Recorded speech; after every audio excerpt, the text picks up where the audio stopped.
जय हिंद दोस्तों।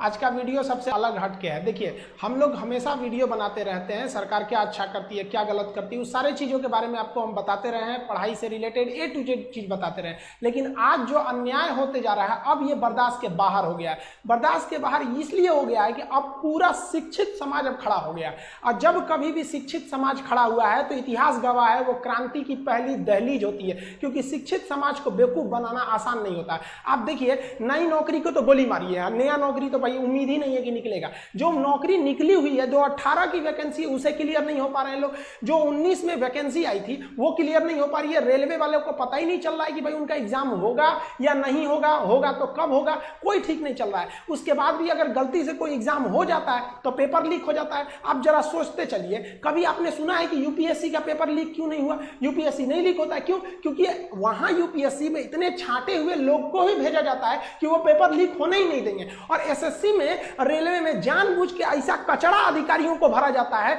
कि ये लोग जानबूझ के पेपर लीक करवा दे, और जो पैसा मिलेगा तो इन लोग अपनी फैमिली को ट्रिप लेके जाएंगे लोग स्विट्जरलैंड घुमाने के लिए, और बच्चों का भविष्य का बेड़ा गर्क करेंगे। कभी यूपीएससी का पेपर लीक करके दिखा दीजिए, और यहाँ हम गारंटी करते हैं, कोई भी एग्जाम एसएससी लेती है या कोई भी व्हाट्सएप पे पेपर आ जाता है, उसका ईमेल स्क्रीनशॉट आने लगते हैं सर आधा घंटा 1 घंटा पहले कि ये क्वेश्चन आएंगे सब। देखिए, सबसे बड़ा प्रॉब्लम क्या होता है ना कि सरकार की इच्छा शक्ति है या नहीं है। हम आपको 2019 का एग्जाम्पल देखिए। 2019 में 55 करोड़ लोगों ने वोट दिया। ये छोटा मोटा वोट नहीं था, 55 करोड़ लोग ने वोट दिया। 1 लाख सेंटर बनाए गए वोटिंग डालने के लिए, विद पूरी सिक्योरिटी के साथ वोट डाला गया, सबका उनका पर्चा दिया गया, आप जाके वहां वोट डालिए। 55 करोड़ लोग का। लेकिन इस 2019 के इलेक्शन से जस्ट 1 महीना पहले मार्च 2019 में एक वैकेंसी निकाली गई, 90,000 रेलवे की वैकेंसी निकाली गई। लोगों को लगा कि यह वैकेंसी उनके भविष्य के लिए, लेकिन भविष्य के लिए नहीं था। ये इसलिए मार्च में निकाला गया था क्योंकि अप्रैल में इलेक्शन थे, और इलेक्शन हो भी गया। 55 करोड़ लोग वोट भी दिए।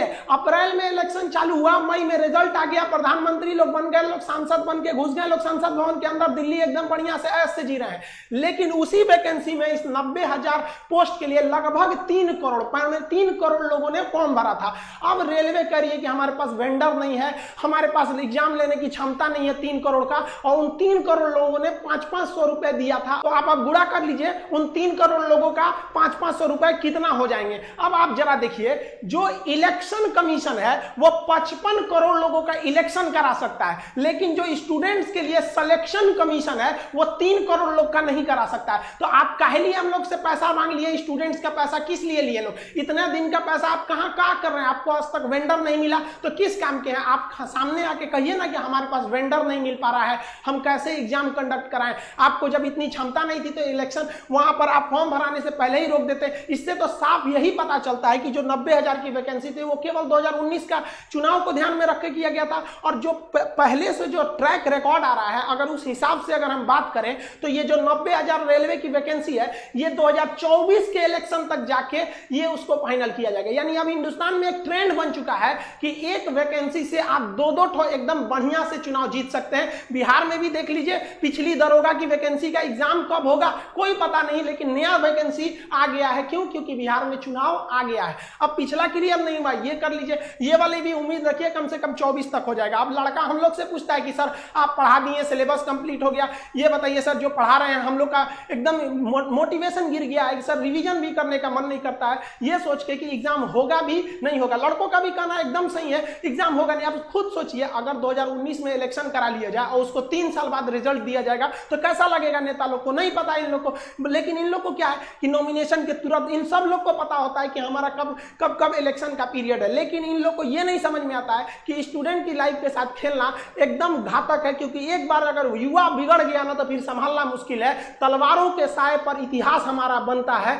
जिस ओर जवानी चलती है उस ओर जमाना चलता है। गवर्नमेंट को नहीं भूलना चाहिए कि ये युवा ही है जिन्होंने इस सरकार को फर्श पे पड़ी थी, इसे उठाकर अर्श पे पहुंचा दिया। लेकिन जिस दिन युवा बिगड़ेगा ना उस दिन अर्श से उठा के फिर फर्श पर फेंक देगा, टाइम नहीं लगेगा। जिसको आप धीरे धीरे देख रहे हैं, युवाओं के बीच में इतना क्यों खोल रहा है, मन क्यों खोल रहा है? क्योंकि युवा अपने आप को ठगा महसूस कर रहा है, और हमेशा पढ़े लिखे स्टूडेंट्स का ही आवाज दबाया जाता है। रीजन क्या है कि शिक्षा एक ऐसी चीज होती है ना जो आपके अंदर सवाल पूछने की क्षमता पैदा कर देती है। वो जानते हैं कि सोच रहा पढ़ लिख लेगा ना तो सवाल पूछने लगेगा। अगर नौकरी हो गई तो मेरे चुनाव की रैली में कौन जाएगा? एक पढ़ा लिखा इंसान इंसान, एक नौकरी करने वाला इंसान कभी नहीं जाता है रैली उली में। क्यों? क्योंकि वो यूट्यूब पे देख लेगा क्या भाषण है, ट्विटर पे देख लेगा। इसीलिए गवर्नमेंट चाहती है भाई साहब अनपढ़ रहो लोग, हमारी अलग अलग पार्टियां, 75 पार्टी हिंदुस्तान में, ससुरा 4000 से ज्यादा पार्टियां, उनका झंडा लेके ढोते रहो। लेकिन हम लोग को देखिए, ये जो विवाद है ये कोई राजनीति से विवाद नहीं है। एक्चुअली क्या है कि जो भी स्टेट है, उन स्टेट वालों की जो जॉब का एग्जाम है वो भी वही उसी हाल पे है जो रेलवे है, एसएससी है, आईबीपीएस है। ये जो तीनों चीजें ये सेंट्रल गवर्नमेंट के अंडर में आती है। अब आप बताइए, अगर सेंट्रल गवर्नमेंट कोई अच्छा काम करती है तो गवर्नमेंट कहती है हमने किया, तो भाई गड़बड़ हुआ तो भी तो आप कहिए ना कि हमने गड़बड़ किया। ये क्या कि भाई अच्छा ठीक ठीक, खराब हुआ तो हम नहीं किए। यहाँ पर आप ऐसे लोगों को जानबूझ कर दिया एसएससी, रेलवे, कि इन लोगों ने बेड़ा गर्क करके रख दिया। ये जो तीनों संस्था है ये टॉप रिक्रूटमेंट बॉडी है सब इन लोग का। इन लोग की वैकेंसी हम रिकॉर्डेड बता रहे हैं। मोदी जी ने भाषण में क्या कहा था कि हम हर साल 2 करोड़ जॉब लेंगे। ये हम अपने पास से तो नहीं बोल रहे हैं, उन्होंने ही बोला था। और इनका ही समर्थक इसी 2 करोड़ वैकेंसी की बात को लेकर युवाओं में एक उत्साह था कि अब हमें 2 करोड़ वैकेंसी देखने को मिलेगी। लेकिन आप गवर्नमेंट का ही डाटा देख के देखिए, हर साल वैकेंसी घटते जा रही है। जो 2014 में वैकेंसी एसएससी 16,000 दी थी, 2019 में 8,000 आ गया, आधा घट गया। आईबीपीएस जो 21,000 का भी वैकेंसी दी थी, 2020 में आते आते उसका केवल 1100 वैकेंसी पे बच गया। इतना भयानक तो भाई साहब कहीं पे भी नहीं हुआ। ये तो हमको लगता है कि ये सब जो आप देख रहे हैं, एसएससी हो गया, रेलवे हो गया, आईबीपीएस, ये सब कोरोना से भी ज्यादा खतरनाक है। सब ये स्टूडेंट्स के लिए कैंसर बन गए। इन सबको चेंज करना पड़ेगा। यहाँ पर सीईटी ले दो, क्या मतलब बनता है सीईटी ले आओ, लड़कों को पीटी में पास करा के फिर मेंस में लड़ाओ। वहां पर ये लोग किसी काम के नहीं। इन लोग में एकदम रिफॉर्म की जरूरत है। जब तक इन लोग की नौकरी पे सवाल नहीं आएगा, सीधी गवर्नमेंट को रूल बनाइए भाई साहब, जितना दिन तक एग्जाम लेट होगा उतने दिन तक इनकी सैलरी रोक लो। या आप सैलरी, इन लोग को पता है हमारी सैलरी थोड़ी ना रुकने वाली है। एग्जाम 5 साल जाए या 10 साल जाए या नहीं हो, कैंसिल हो जाए, कोई मतलब नहीं बनने वाला है। इन लोग को किसी चीज से मतलब नहीं है। इसी बीच में इन लोग को आप कुछ पूछिए इन लोग को, तो अभी कोरोना चल रहा है भाई साहब। कोरोना के बीच में क्या, कोरोना के बीच में सारा काम रुक गया? कोरोना के बीच में बड़े बड़े पॉलिटिशियन वाले काम हो गए सब। यहाँ पे लड़के ये प्रोटेस्ट कर रहे हैं, जेई वाले, नीट वाले, कि भाई साहब हम लोग को क्यों जान लेना चाह रहे हैं? आप कोरोना के बाद एग्जाम ले लीजिएगा। नहीं, कोरोना के बीच में ही लेंगे, कोरोना तो चलता रहेगा। तो भाई साहब आप रिजल्ट भी दे दीजिए ना, कोरोना चलता रहेगा। इसमें इन लोग की सबको कोरोना दिखता है, जब रिजल्ट की बारी आ जाती है तब। हमारी मीडिया का तो पूछिए मत भाई, इन लोग का लेवल ही अलग है, ये नेक्स्ट लेवल पे है। अभी क्या चल रहा है, सुशांत सिंह का मैटर छोड़िए। देखिए आप देखिए, सुशांत सिंह के साथ सबकी भावनाएं जुड़ी है, सब चाहते हैं उन्हें इंसाफ मिले, और मिलेगा क्यों नहीं जब सीबीआई लग गई है। लेकिन अब मीडिया को वेट करना चाहिए भाई साहब, सीबीआई का रिजल्ट आ जाने दो, अपने पता चल जाएगा। चुनाव हुआ उसके 1 हफ्ता बाद एग्जिट पोल दिखाते हैं सब, यहाँ सीबीआई घुस गई है, सीबीआई से ज्यादा इन लोग की इंक्वायरी चल रही है। रिया चक्रवर्ती क्या की, महेश भट्ट क्या किए, कौन क्या किया, अरे भाई साहब इनके पीछे पड़ा है सब। अरे भाई क्या मतलब बनता है, मीडिया को सजा देना है, सीबीआई को जो मिलेगा सजा देगा। अभी ये न्यूज खत्म होगा तो ये भाभी जी अभी प्रेग्नेंट है, इन पे अब चलेगा कि अनुष्का शर्मा जी ने चटनी खाया है, मतलब बच्चा को छोटा विराट को मन कर रहा है चटनी खाने का, आज चाउमीन खाएंगी, यही सब चलेगा। देखिएगा कम से कम 3 महीना ये ब्रेकिंग न्यूज बनेगा। लेकिन बच्चा भूख से मर रहा है, स्टूडेंट बाढ़ में परेशान है, उसका कॉपी किताब बाढ़ में दह गया, इससे कोई दिक्कत नहीं है। स्टूडेंट भाड़ में जाए, मजदूर भाड़ में जाए, इससे कोई मतलब नहीं है। रिजल्ट आएंगे सबकी नई टाइम से, इनको मतलब नहीं है। लेकिन ये लोग ब्रेकिंग न्यूज बनाएंगे, ऐसे जो फिल्म इंडस्ट्री होते हैं। लेकिन जो विद्यार्थी है, जो इस देश का आगे का भविष्य, उनसे कोई मतलब नहीं है इन लोग को। देखिए युवाओं में जो एक गुस्सा था, वो गुस्सा धीरे धीरे एक बारूद बन गया, अचानक फूटा। वो कभी भी नरेंद्र मोदी जी को उम्मीद नहीं थी कि ये रिकॉर्ड बनाएंगे 3.5 लाख डिसलाइक का। हम लोग ये कल्पना नहीं किए थे कि इन्हें कमेंट ऑफ करना पड़ेगा। हालांकि मोदी जी के अक्सर वीडियोज में कमेंट ऑफ रहते हैं, ये मुद्दा नहीं है। लेकिन एक प्रधानमंत्री के वीडियो पे 3.5 लाख डिसलाइक चले जाना, और मतलब लाइक से 10 गुना डिसलाइक जाना, ये क्या मतलब बना रहे हैं? आप सड़क मूवी के ट्रेलर को पीछे करना चाह रहे हैं? अब समझ में आ रहा है आप लोग को, टाइम रहते सुधर जाना चाहिए किसी को भी, वरना अंग्रेजों ने भी यही गलती किया था। उन्होंने कहा था कि ये लाठी लेने वाला गांधी क्या करेगा, ये भगत सिंह क्या करेगा, खुदीराम बोस क्या करेंगे, क्या करेंगे लोग, पता चल गया क्या कर लेंगे। तो स्टूडेंट को अंडरटेकिंग नहीं लेना चाहिए कि भाई ये कुछ नहीं कर पाएगा। ये भी भाई कुछ भी कर सकता है। जिस तरह से आप इनके साथ खिलवाड़ कर रहे हैं, याद रखेंगे कि 24 में ये सब भी जाएंगे सब। और हर स्टेट वालों को कहते हैं कि भाई देखिए ये इलेक्शन का मुद्दा नहीं है, ना ही ये पॉलिटिशियन का मुद्दा है। मुद्दा ये है कि एसएससी, रेलवे, आईबीपीएस क्यों बर्बाद कर रही है। हम लोग गवर्नमेंट को केवल इसीलिए टारगेट कर रहे हैं क्योंकि ये संस्थाएं गवर्नमेंट के अंडर में काम करती है। वरना हम लोग को राजनीति से क्या मतलब है? टीचर अपने राजनीति से दूर रहता है, कोई इसमें भाग नहीं लेता है। लेकिन आज बताइए कौन सा टीचर बगावत करने के लिए नहीं उतरा है? अब टीचर उतरेगा तो स्टूडेंट उतर जाएगा। हम लोग के लिए सबसे बड़ा चीज होता है स्टूडेंट। पहले पहले हमारे लिए स्टूडेंट है, उसके बाद कुछ चीजें होते हैं और स्टूडेंट के लिए खड़ा होना पड़ेगा। हम स्टूडेंट, हमारे पास मैसेज पे मैसेज आ रहा है कि सर आप भी कुछ करिए। एक्चुअली क्या था कि हम अनाथ आश्रम को लेकर थोड़ा सा बिजी थे, हम घर पे नहीं थे। आप लोग भी देखेंगे स्टूडियो हम घर पे नहीं बना रहे हैं, बाहर से बना रहे हैं। थोड़ा अनाथ आश्रम में कुछ प्रॉब्लम आए, वहां आए लड़कों को देखे। हम टीचर्स को भी बहुत बहुत धन्यवाद देते हैं, हर जगह के राज्यों को कहते हैं आप आगे बढ़िए, मराठी आप सोइए मत। कहां गए आप लोगों को छत्रपति शिवाजी महाराज का वो जुनून आप दिखाइए इसमें। राजस्थान के राजपूतों उठो, याद करो अपना इतिहास एक बार, फिर क्रांति की जरूरत होती है। हरियाणा के जाटों को कहते हैं जिस समय आपको आरक्षण लेना था, पूरी दुनिया देखी कि किस तरह आप लोगों ने सरकार के ऊपर चढ़ के अपनी बात मनवा ली। आज वो वक्त आ गया, आप क्या करेंगे आरक्षण को लेकर, क्या करेंगे रिजर्वेशन लेकर, जब आपके पास वैकेंसी नहीं रहेगी। हर जगह से एक एक राज्य को, यूपी बिहार आप लोग वालों के लिए तो या तो नौकरी करो या तो खेती करो, दूसरा कोई ऑप्शन ही नहीं बचा। किसी एक स्टेट की बात नहीं कर रहे हैं, हर स्टेट की बात उठाइए, क्योंकि जब हर स्टेट से बात उठेगी तब समझ में आएगा कि नहीं ये पॉलिटिकल मुद्दा नहीं है, क्योंकि हर स्टेट में अलग अलग गवर्नमेंट है। किसी एक जगह से अगर बात उठने लगेगी तो फिर इससे गवर्नमेंट कहेगी ये तो पॉलिटिकल स्टैंड है, ये किसी विपक्ष ने चालू किया होगा। लेकिन हर जगह से बात उठी, आप बताइए ना कौन सा स्टेट गवर्नमेंट है जो आपको टाइम से जॉब दे देता है, चाहे वो राजस्थान हो, गुजरात, महाराष्ट्र, मध्य प्रदेश, उत्तर में यूपी बिहार झारखंड, सबका तो यही हाल है। बंगाल से लेकर कहीं भी, किसको आप सही कहेंगे किसको गलत कहेंगे? जब तक आप एक नहीं होंगे तब तक ये आपको बर्बाद करते रहेंगे सब। अगर आप गलती से बोल दिए ना हमें जॉब चाहिए, हम क्या चाहते हैं, हमको कुछ चाहिए, हमको बस लड़कों को जॉब दे दीजिए। भाई साहब उनका कितना बड़ा सपना होता है, 30-40 हजार की नौकरी चाहिए, उन्हें नहीं चाहिए आपकी तरह हेलीकॉप्टर, प्लेन और संसद भवन का वो बिल्डिंग नहीं चाहिए। वो बेचारा खुश हो जाएगा, केवल 30 से 40 हजार की नौकरी में खुश हो जाएगा, वो बस उसको दे दीजिए, इससे ज्यादा नहीं चाहिए। अगर कहिए ना तो लोग कमेंट करते हैं कि पहले जनसंख्या कंट्रोल करो, एंटी नेशनल हो गया, तुम गवर्नमेंट के खिलाफ बोल रहा है। अरे भाई हम क्या खिलाफ बोल रहे हैं, गवर्नमेंट ने खुद बोला था 2 करोड़ नौकरी देंगे। 2014 से लेकर 2020 के बीच में अगर आप 6 साल के बीच में देखेंगे तो 12 करोड़ नौकरी देना चाहिए। हमको क्या लगता है गवर्नमेंट खुद नहीं कह सकती हम 12 करोड़ नौकरी दिए हैं। अगर गवर्नमेंट कहेगी ना अपने पुराना डाटा के हिसाब से कि हमने 2 करोड़ का वादा किया था, अगर केवल ये बात बोल देंगे ना तो इससे भयानक डिसलाइक चला जाएगा। अब हम क्या, भाई साहब जनसंख्या, हम मानते हैं जनसंख्या प्रॉब्लम है, तो गवर्नमेंट को किसने मना किया कि आप जनसंख्या के नियंत्रण का कानून मत लाइए? 2 मिनट में 370 हट जाता है। जीएसटी जिसे कांग्रेस परेशान हो जाती है लागू कराते कराते, एक झटके में मोदी जी लागू कर देते हैं। नोटबंदी जैसे चीज पर कोई हाथ लगाना नहीं चाहता है, रातों रात नोट बदल जाता है। लेकिन आपको अगर जनसंख्या प्रॉब्लम है, रातों रात नियम लगाइए कि 2 से ज्यादा नहीं हो सकते। जनसंख्या जो प्रॉब्लम है वो है, लेकिन जो आज बच्चा पैदा हो रहा है वो 20 साल बाद नौकरी मांगेगा। लेकिन उनका क्या हो गया, जिनका डेट ऑफ बर्थ 1995 2000 के बीच में रहता है, ये लोग अभी जॉब मांग रहे हैं। इनकी समस्या नहीं है। हाँ वो भी जरूरी है, ये भी जरूरी है। कौन रोका है आपको? आप दोनों कीजिए, हम लोग आपके साथ हैं, कोई ना आपका विरोध करता है। आज तक आप इतिहास उठा के देखिए, किसी भी टीचर का आप वीडियो उठा के देखिए, उसके प्लेलिस्ट में जाइए, 2 साल 3 साल पुराना वीडियो देखिए, वो कभी नहीं कहेगा कि गवर्नमेंट खराब है। वो पढ़ाई से रिलेटेड बात करेगा, जहां आप अच्छे हैं अच्छा कहेगा, जहां आपकी नीतियां गलत है गलत कहेगा। चाहे किसी भी टीचर का देखिए, टीचर कभी राजनीति नहीं करता, लेकिन आज मजबूर कर दिया गया, मजबूर किया गया कि आप खड़े होइए और शुक्र मनाइए सरकार की अभी कोरोना है, वरना लड़के सड़क पे नहीं उतरे हैं। वरना अगर ऐसा ही हाल रहा ना तो हम गारंटी देते हैं कि लड़के सड़क पे उतर जाएंगे, और नहीं उतरे ना तो हम लोग उतार देंगे। यहाँ पे हम गारंटी, कसम खाते हैं भारत मां की, अगर नहीं सुधरा ना तो लड़कों को उतार दिया जाएगा सड़क पर।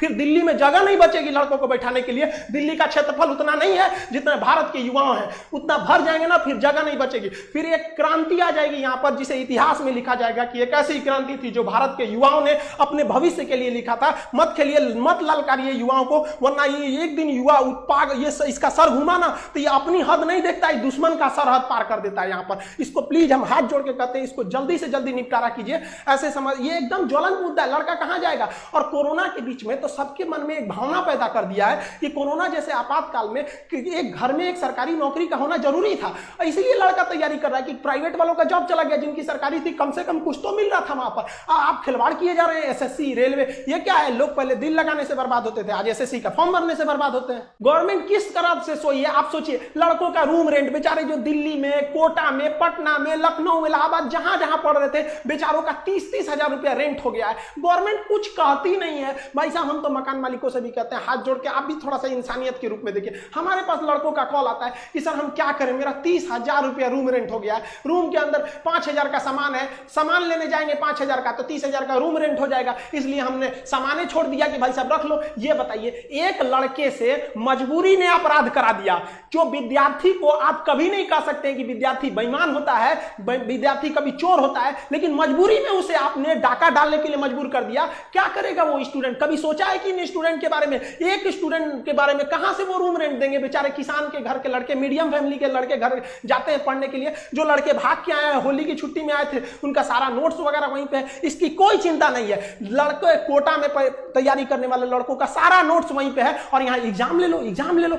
कौन सी यहाँ चुनाव लड़ना है, कि कुछ बोल दो, यहाँ पर एग्जाम की तैयारी करनी है, बेचारों का नोट्स वहां है, रूम रेंट से परेशान है, लेकिन कोई मतलब नहीं है। विद्यार्थियों का दिक्कत है, अगर रूम रेंट के लिए करेंगे तो वोट में चला जाएगा। यार स्टूडेंट को गोली मारो, इनको कौन पूछता है, तो भूल जाएंगे 10 मिनट में, ये ले लिया। ऐसा नहीं होगा, अब स्टूडेंट भी बदल गया है। हमसे लड़का कहता है कि सर आप ऐप बोलते हैं एप्लीकेशन लाएंगे, क्यों नहीं ला रहे हैं। लड़का कमेंट करता है कि सर आप वैसे ही एप्लीकेशन के बारे में बहाना बनाते हैं जैसे नेता बहाना बनाते हैं। मतलब लड़कों को भी पता है कि खान सर का जो एप्लीकेशन लाने में लेट हुआ, ऐसा लक्षण नेताओं में होता है। सोचिए एक ब्रांड बन गया कि अगर कोई अपने वादे से मुकरता है तो कहते नेता है क्या रे तुम, ये हाल हो गया। हम किसी राजनीतिक पार्टी को नहीं कर रहे हैं, आप किसी भी टीचर को देखिए, कोई टीचर चुप नहीं होगा। आप भले कुछ भी कहिए, एंटी नेशनल कह दीजिए, कुछ भी कह दीजिए, हम लोग को नक्सलाइट कह दीजिए, कोई दिक्कत नहीं है। आप लड़कों को रोजगार दीजिए और रोजगार मांगेंगे, ये हमारा अधिकार है। अगर अधिकार मांगना बगावत है तो समझो कि हम बागी हैं। आप समझिए, हर टीचर कोई मजबूरी में आया है, कोई टीचर को शौक नहीं लगाता है कि गला फाड़े, उसको पढ़ाने से फुर्सत नहीं मिला रहता है। सो लड़का हमको कहता है सर एप्लीकेशन लाए। यार क्या एप्लीकेशन लाए यार, क्या पढ़ाएंगे, खुद का मनोबल गिर जाता है, पढ़ा के क्या करेंगे, रिजल्ट नहीं हो पाता है तो खुद से अंदर से इच्छा नहीं होती है किसी टीचर की कि जाके पढ़ाए। आज देखिएगा टीचरों को, हर स्टूडेंट्स को कहते हैं, आप अपने टीचरों को देखिएगा, आप जहां भी पढ़ते हैं उसके अंदर एक फ्रस्ट्रेशन होगा कि लड़का कहीं पूछ न दे कि सर पढ़ा तो रहे हैं, ठीक है, टाइम से सिलेबस भी खत्म होगा, एग्जाम होगा कि नहीं, क्या जवाब देंगे। लड़का बड़ा उम्मीद से पूछता है कि सर के पास पहुंच होगा, सर को पता होगा एग्जाम कब लोगे, क्या पता है हम लोग को कि एग्जाम होगा कि नहीं होगा। आप सब लोग जिस सोशल मीडिया प्लेटफॉर्म पे हैं, जहां भी हैं वहां इस पे आग लगा दीजिए, अपनी फोटो के साथ एकदम इसका ट्रेंड कर दीजिए। आप अगर फेसबुक पे हैं, अपने व्हाट्सएप के डीपी पे हर जगह लगाइए भाई, जस्टिस फॉर स्टूडेंट, हर जगह आप इसको फैलाइए। आप जिस हिसाब से भी काम कर रहे हैं, अगर आप देखेंगे ट्विटर पे, तो ट्विटर पे आप हैशटैग इसको ट्रेंड कीजिए, speak up for SSC and railway student, इसको हैशटैग में ट्रेंड कीजिए, ज्यादा से ज्यादा ट्रेंड कीजिए ताकि सरकार तक इसकी आवाज पहुंचे। और इस सितंबर में शिक्षक दिवस का ये महीना आता है, सितंबर में हर सोशल मीडिया पे एकदम वैसे ही वायरल कर दीजिए इस चीज को जिस तरह से विनोद वायरल हुआ था। फालतू का विनोद वायरल हो गया था, लेकिन स्टूडेंट के लिए वायरल होने के लिए कुछ नहीं है। आप अगर सोए रहेंगे ना तो यही होगा, आपको कमेंट करके कुछ लोग बताएंगे कि तुम चुप रहा, तुम ऐसे क्यों बोल रहा है। आप उनसे मत घबराइएगा, क्योंकि एक व्यक्ति 20 जगह कमेंट कर सकता है, लेकिन एक व्यक्ति 20 जगह लाइक या डिसलाइक नहीं कर सकता है। तो आपका मनोबल तोड़ने के लिए कुछ लोग कहेंगे कि तुम बहुत बड़का कोरोना के बीच में जॉब लेने वाला हुआ है। भाई कोरोना के बीच में हम क्या कर रहे हैं, हमको नया वैकेंसी थोड़ी चाहिए भाई, नया वैकेंसी आप कोरोना बाद निकलिएगा, हम कहां करें। कम से कम जो पुरानी वैकेंसी है उनका रिजल्ट तो दे दीजिए, क्या होगा। अब बिहार में देखिए, यूपी में देखिए, कहीं भी देखिए, बिहार में तो गजब समस्या, पीर पूछला भी दरोगा का क्लियर ही नहीं हुआ, अगला दरोगा आ गया, पता चला जो पिछले बैठा था वो भी अब इसमें भरेगा, पता चला पीछे वाले में रिजल्ट हो गया, इसमें भी रिजल्ट हो गया। तो एक तो फालतू सीट लेके किया। हम अभी थोड़ी देर पहले बैंक में गए थे, वो थोड़ा सा अनाथ आश्रम के लिए पेमेंट वगैरह करना था, तो वहां पे हम गए ना, तो पूछे लोग बैंक वाले, खान साहब कुछ वो चल रहा है ट्विटर पे सरकार के खिलाफ। हम कहे हाँ वैकेंसी वाला, तो कह रहे हाँ वो रेलवे वाला क्या, और वो एसएससी वाला, उसका तो हम भी फॉर्म भरे थे। अब सोचो भाई, वो लोग भी फॉर्म भर के, हर जगह ये समस्या है, किसी एक व्यक्तिगत समस्या नहीं है, ये स्टूडेंट्स की मांग है। इसे आप राजनीतिक मत समझे, सरकार दे दे, हम लोग सरकार का जिस तरह से विरोध कर रहे हैं उस तरह सरकार का समर्थन करने के लिए भी आ जाएंगे कि हाँ भैया आपने हमारी बात को मान ली थी। स्टूडेंट्स की ओर से हम ये एसएससी, रेलवे, इन सब को एक बात जरूर बताना चाहते हैं कि स्टूडेंट्स अपना भड़ास हम लोग के पास निकालते हैं। सर हम लोग का जितना भी मैसेज में मैसेज, अब इतना मैसेज आ गया है कि मोबाइल की कैपेसिटी खत्म हो रही है, इतना मैसेज का जवाब आदमी कहां से देगा। सबका एक ही बात है, सर वैकेंसी वैकेंसी वैकेंसी, जो एग्जाम है उनका डेट कब आएगा, नकल कब रुकेगी, इस सब के लिए आप बात उठाइए। वरना कोरोना के बाद जो एक भीड़, एक आग उबल रहा है स्टूडेंट्स के बीच में, उसे रोक नहीं पाएगा कोई। आप ऐसे देखिए कि शिक्षक, हिंदुस्तान का आप छोटा या बड़ा कोई शिक्षक देखिए जो आज बगावत के लिए नहीं खड़ा है। तब ऐसे स्टूडेंट, आप किसी कोई अनपढ़ व्यक्ति अगर ऐसे कर रहा है जिसको कुछ नहीं पता है तो समझ में आता है कि चलो ये किसी के सिखाने में बगावत कर रहा है। कोई शिक्षक ऐसे पागल नहीं हुआ है जो अपना पढ़ाई लिखाई छोड़ के आपको बगावत करेगा। स्टूडेंट से हम कहना चाहते हैं कि आप हम लोग की शक्ति है, आप धीमे मत पड़िएगा। जो भी सोशल मीडिया है, ट्विटर पर हैशटैग ट्रेंड कीजिए ताकि ट्विटर पागल हो जाए। यूट्यूब पर जिस तरह से मोदी जी को समझ में आ गया, ट्विटर पे भी समझ में आ जाए। कहीं ना कहीं हमको तो ये लगता है कि मोदी जी इतने समझदार हैं, ऐसा बेवकूफी क्यों कर रहे हैं। कोई ना कोई है जो बीच में उनको ये सब चीजें पहुंचने नहीं दे रहा है, वरना उनको क्या शौक लगा है किसी को बेरोजगार घुमाने का। और अगर ऐसा है तो भाई बीच वाला जो है उसको देखिए, वरना कौन आदमी दोष किसको देगा। अच्छाई होती है तो उन्हीं को कहेगा, गलत होगा तो उन्हीं को कहेगा। हम लोग भी अपनी आवाज दबने नहीं देंगे। और आप स्टूडेंट्स लोग के भी हाथ जोड़ के विनती है कि अपने आवाज को दबने मत दीजिए। आप अपने गार्जियन, गली मोहल्ला हर जगह पहुंचा दीजिए इस चीज को कि सरकार आपके साथ गलत कर रही है, चाहे वो किसी भी पार्टी की सरकार हो। हम किसी का नाम नहीं ले रहे हैं, ना ही हमें सरकार से कोई विपत्ति है। हम लोग को ये राजनीतिक नहीं है, ये हम लोग विद्यार्थियों की समस्या को उजागर करने के लिए आप उनके सामने लाए हैं। हम लोग की बातें अगर आपको तकलीफ लगती है तो भाई हम इसके लिए आप ही जिम्मेदार हैं। हम सारे स्टूडेंट को कहते हैं आप जो भी कमेंट करें, जो भी हैशटैग चलाएं, उसमें दो चीजों का ध्यान दें। कहीं भी हिंसा को बढ़ावा देने वाला काम ना करें और अभद्र भाषा का प्रयोग ना करें, क्योंकि अगर इस तरह का प्रयोग करेंगे तो फिर सरकार को एक बहाना मिलेगा आपके इस आंदोलन को कुचलने का। आप एकदम अहिंसक रूप से, एकदम सभ्य तरीके से अपना विरोध दिखाएंगे और हम ये उम्मीद करते हैं कि ये गांधी का देश है, एक दिन हम जरूर जीतेंगे। रात कितनी भी बड़ी क्यों ना हो, सुबह होने से नहीं रोक सकती है। सफलता एक दिन में भले ना मिले, लेकिन एक दिन तो जरूर मिलेगी और ये विद्यार्थी अपना इतिहास अपनी हाथों से लिखेंगे। ये वादा है, अगर विद्यार्थी एक साथ जुटे तो सरकार को झुकना ही पड़ेगा। मिलेंगे नेक्स्ट वीडियो में, तब तक के लिए जय हिंद।